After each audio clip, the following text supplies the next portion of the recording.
Hello बच्चों, आज पढ़ेंगे धातुओं की तनु अम्लों के साथ अभिक्रिया। धातु क्या करती है? तनु अम्ल के साथ अभिक्रिया करके धातु लवण बनाती है। धातु लवण बनाती है और क्या होता है? हाइड्रोजन गैस क्या हो जाती है? निकल जाती है। हाइड्रोजन गैस बाहर निकल जाती है। अब यहाँ पे देख सकते हैं कि ऐसा होता है कि कुछ ऐसी धातुएं होती है जो तनु अम्ल के साथ बहुत तीव्रता से अभिक्रिया करती है और कुछ ऐसी होती है जो धीमी गति से अभिक्रिया करती है। जैसे सोडियम की अगर बात की जाए तो सोडियम क्या करता है? ये बहुत तेजी से रिएक्ट करता है। सोडियम और पोटेशियम ये बहुत तीव्रता से, क्यों? क्योंकि अगर सक्रियता श्रेणी में देखा जाए तो सक्रियता श्रेणी में सबसे ऊंचा स्थान इन्हीं का होता है, सोडियम और पोटेशियम का। तो ये हाईली रिएक्टिव होती है। हाईली रिएक्टिव होने के कारण ये किसी भी चीजों से बहुत जल्दी रिएक्शन कर जाती है। ठीक, तो यहाँ पर ये तनु अम्ल के साथ अभिक्रिया करते हैं। तनु अम्ल के साथ अभिक्रिया करेगा। तनु अम्ल में आप कुछ भी ले सकते हैं। HNO3 लीजिए, H2SO4 लीजिए, HCl लीजिए, H2SO4। यहाँ पर हम क्या ले रहे हैं? सल्फ्यूरिक अम्ल H2SO4। H2SO4 के साथ अभिक्रिया करा कर के देखते हैं क्या बनेगा। Na2SO4 का फॉर्मेशन होगा और हाइड्रोजन गैस क्या होगी?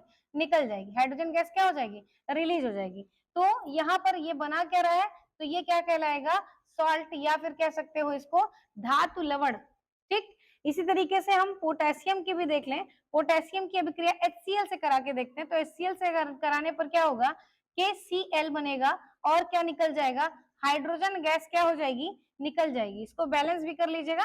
ठीक, हाइड्रोजन गैस क्या हो जाएगी? निकल जाएगी। यहाँ 2KCl बनेगा और यहाँ 2Q।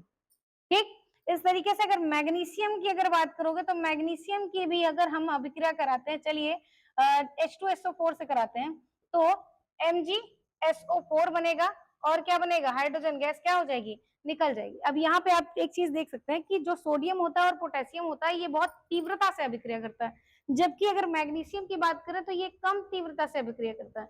अब अगर हम इनके रिएक्शन के आधार पर देखें तो सबसे ज्यादा हाईली रिएक्टिव कौन होता है? पोटेशियम। सबसे ज्यादा हाईली रिएक्टिव कौन होगा? पोटेशियम।